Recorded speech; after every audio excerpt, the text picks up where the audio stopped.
સ્વયં શિસ્તમાં આવી જાઓ. મંદિરનો દેવાલયનું પગથિયું ચડો, ચડતા પહેલા ઘરેથી નીકળતા, ઘરેથી નીકળો, તમારો પ્રોગ્રામ નક્કી છે કે મારે આજે દેવાલયમાં જવાનું છે, ભગવાન શિવની આરાધના કરવાની છે કે તે માતાજીની સ્તુતિ કરવાની. ઘરેથી અને પૂરતી તૈયારી સાથે તમે નીકળો છો અને છેક દેવાલય છિન્નાલય કે મંદિર પહોંચો. પહોંચ્યા પછી પણ ત્યાંનું પરિસર તમે જુઓ, એકદમ આધ્યાત્મિક અને ભક્તિમય વાતાવરણ. આખા દેવાલયો સંસારના આપણા ભારત દેશના બધા જ આ રીતે ભક્તિમય વાતાવરણથી ગુંજતા હોય. કોઈને કોઈ ટકોર કે સૂચના કેવી પડતી નથી કે અહીંયા તું શિસ્તમાં રહે, અહીંયા તું અવાજ ના કરીશ, અહીંયા કોઈ શોરબકોર ના કરીશ, અહીંયા મસ્તી ના કરીશ. સ્વયં શિસ્ત આવી જાય છે. વર્ષોથી ખબર નહીં એમાં એવો આધ્યાત્મિક રસ ઉતરતો હશે આસમાનમાંથી. દેવાલયો કે જિનાલયોમાં હંમેશા આપણે સ્વયં શિસ્તમાં જઈએ છીએ. એના નિયમો કંઈ નથી, છતાંય અનુસંધાન આપણે કરીને અંદર પ્રવેશ કરીએ છીએ. અલૌકિક શક્તિ પરમાત્મા સૃષ્ટિના સર્જનભાર સાથે આપણે અનુસંધાન કરીને એ પરિસરમાં એન્ટ્રી લઈએ છીએ.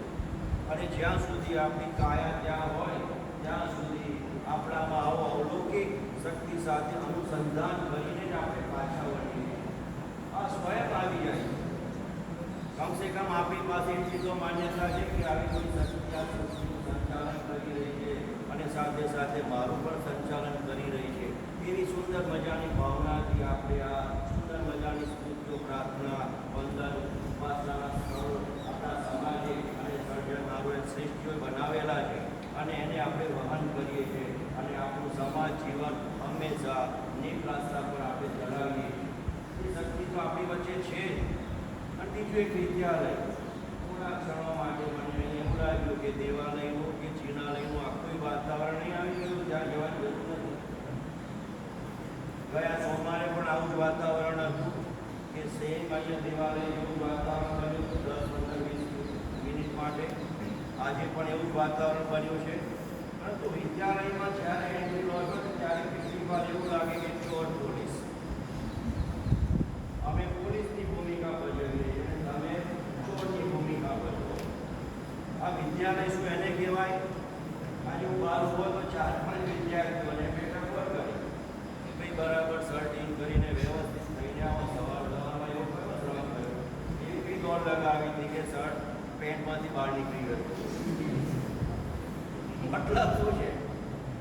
એક વિદ્યાર્થી તરીકે મારી નજર પડી કે ભાઈ આવું કેમ આવે છે જંગલ વગર જઈને. એના કરતાં બેટર છે કે જંગલમાં લાકડા કાપવા જતા રહો કઠિયારો બની. તો એનો પહેરવેશ આવો હોય તો આપણે જંગલમાં આવીએ છીએ, લાકડા વીણવા આવીએ છીએ ના છોડા, એ વાત અલગ છે. પણ એક ડરના માહોલ અહીંયા વિદ્યાલયમાં, આ કેમ્પસમાં, પરિસરમાં તમારી સૌની પાસે છે. અને અમારે કેટલીક વાર એ ડરમાં પોલીસની ભૂમિકા ભજવવી પડે. પણ જો સાચા અર્થમાં વિદ્યાલયને વિદ્યા ગ્રહણ કરવા જો આવતા હોય તો દેવાલય જવાની જરૂર નથી. દેવાલય વિદ્યાલય બની જાય, વિદ્યાલય ફક્ત દેવાલય બને. એટલે દરેક વિદ્યાર્થી વિદ્યા ગ્રહણ કરવા આવે કે આ કેમ્પસમાં તમે એ પગ મૂકો અને યુવાન સામે ઘરેથી નીકળો છો અને ઘરે પહોંચો છો ત્યાં સુધી આખું વાતાવરણ વિદ્યામય હોવું જોઈએ. ભક્તિમય વાતાવરણ જો મંદિર પર જતા થતું હોય, ઘરેથી અને ઘરે પાછા આવ્યા સુધી તમે તમારી પાસે આધ્યાત્મિકતા અલૌકિક શક્તિ જોડે અનુસંધાન કરો છો. તમે તો ભણવા આવો છો તો પણ તમારે ઘરેથી જ્યારે યુનિફોર્મ પહેરો છો, હવે તમારી બેગ લટકાવો છો, ત્યારે વિદ્યા ગ્રહણ કરવા જ જવું છું. અને વિદ્યા ગ્રહણ કરીને જ હું પાછો આવી એક ભાવના તમારા દિલમાં આજ સુધી જાગી નથી. કેટલાક વિદ્યાર્થીઓ જાગે છે એ સાચા એનો વેપાર છે કે હા હું આ કેમ્પસમાં ભાગ મૂકું છું તો વિદ્યા ગ્રહણ કરવા જાઉં છું. શા માટે ટીચરોનો ડર રાખવો પડે?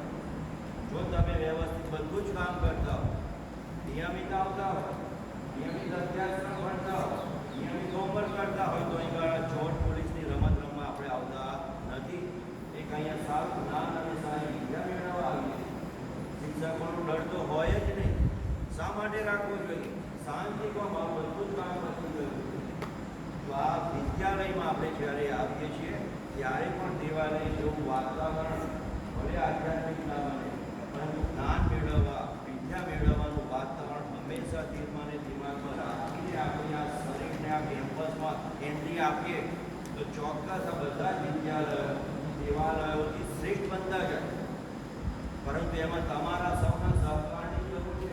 અહીંયા બેઠેલા અને ગુજરાતભરના તમામ ટીચરો એ સાચા આત્મા જ્ઞાન લઈ છે. તમને એમની પાસે છે શું ભણાવું કેવી રીતે ભણાવું બધું જ જાણે, પરંતુ એક તમારો સહકાર અને તમારા સહકારનો વળી તમારા પરિવારના સદસ્યોનો એલર્ટ મોડમાં રહેવું એ એનો અભાવ જોવા મળે.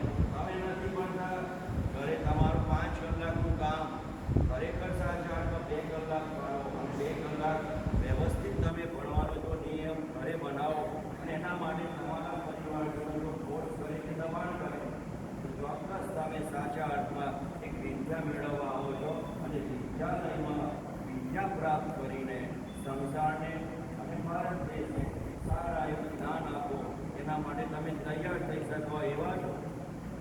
એટલે આ તબક્કે મારે એટલું જ કહેવું છે કે દેવાલયમાં કે જિનાલયમાં જેવું વાતાવરણ હોય એવું અહીંયા વિદ્યામય બની જાય.